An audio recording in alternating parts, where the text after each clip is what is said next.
I don't ever slow up, no I don't take I got no love for the fakeness. If you wanna play tough and wanna hate this, I'll always show up and make a statement. Hello everyone. I thought I'd talk a little bit about my time at the walls, Missouri State Penitentiary. A lot of people want to hear about that. At one time it was called the Bloodiest 48 acres, and that was before my time. The old heads there, they used to tell me that it was worse than after I got there, and I just couldn't believe that. That was just crazy, because it was already bad. And like everybody, I got tested there, had to fight somebody, and but it was violent, and even the guards would fight you or beat you, and I had this one lieutenant that thought I cussed him one time, and he wanted to take off his badge and fight me, but I didn't fight him, because I didn't even know what he was talking about. He could have been making up something, but he would fight guards and inmates. And there was a lot of drugs back there, a lot of weed, and I worked in the hobbycraft as a leather worker, and with this other guy, and all of us down there, especially on holidays, would make hooch and smoke weed. And I didn't like getting drunk too much because I wanted to stay on my toes, I didn't want to be messed up, I wanted to be ready for in case anything happened. But I did get drunk a few times. I think in other states it's called pruno, but here in Missouri we call it hooch. And a lot of times if they would catch you drunk, they would just tell you go back to your cell, They didn't want to see you the rest of the day because they didn't want to do paperwork. But if they caught you with the hooch, then they would write you up, and put you in the hole. But most times if they just saw you drunk, they just, hey, get to your cell, And I was there when they executed when they executed Tiny Mercer, the last person to be executed at Missouri State Penitentiary. And they had this everybody got together, and they said they was going to put up a protest, which included around midnight to start banging on the cell doors, which was all open. It was bars. The front of your cell was bars. So we started doing that, and then somebody down the walk yelled, "Hey, they got porn on the movie channel." So the banging stopped, and everybody started watching this porn, So I always thought, well, so much, you guys really didn't want to protest too much, But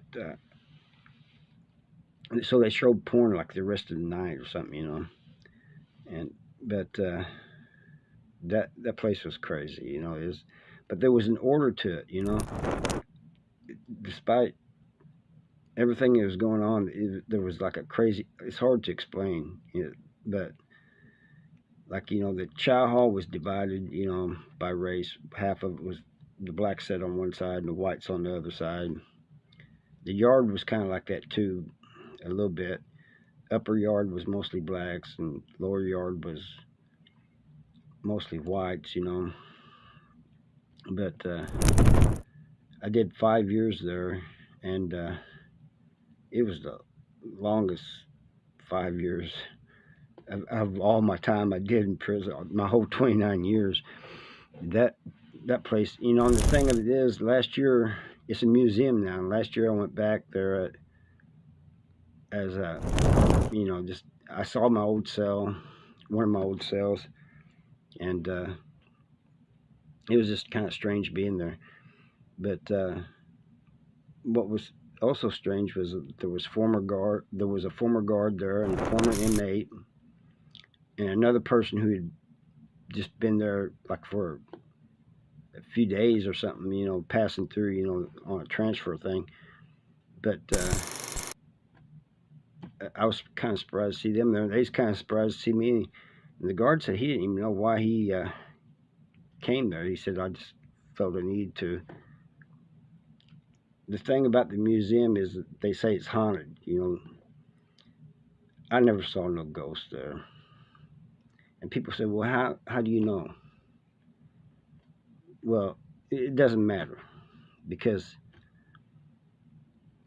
I wasn't scared of anybody that was dead. I was more worried about the ones that was alive, you know. So, but this ghost thing, I think, is just a thing for them to make money, you know, drawing tourism. But anyway, after 5 years there, I got my custody level to a 4, lowered to a 4, and I was sent to Farmington Correctional Center. And that was completely different. You know, it was the cells weren't open, you know, so it was quiet, and it took me. I'd gotten used to the noise at the walls, you know, and but there it was a lot quieter, you know. It took me a while to get used to that, and plus the cells had windows that you could open, you know. At the walls we didn't, you know. The cells were back to back and facing out, and you had these big tall windows, you know, that went all the way up. And here, and it was 4 tiers, and here is just like 2 levels, you know, bottom walk and the top walk. And it took some getting used to, you know. And plus, when you first get there, when I first got there, there was a bunch of us from the walls that got there at the same time, and like the white shirts, you know, the sergeants and the lieutenants and stuff, captains, they treated us, you know, bad. You know, oh, you guys are from the walls, you think you're bad or something, you know. No, it wasn't that. I have never thought I was bad. I was just trying to survive, you know. And but that's the way they treated us, you know. They thought that just because we came from there, that we was going to cause trouble or something. And, you know, some did, but I wasn't one of them, you know. And then Farmington looked like a park. I mean, there was trees, you know. The walls didn't have trees.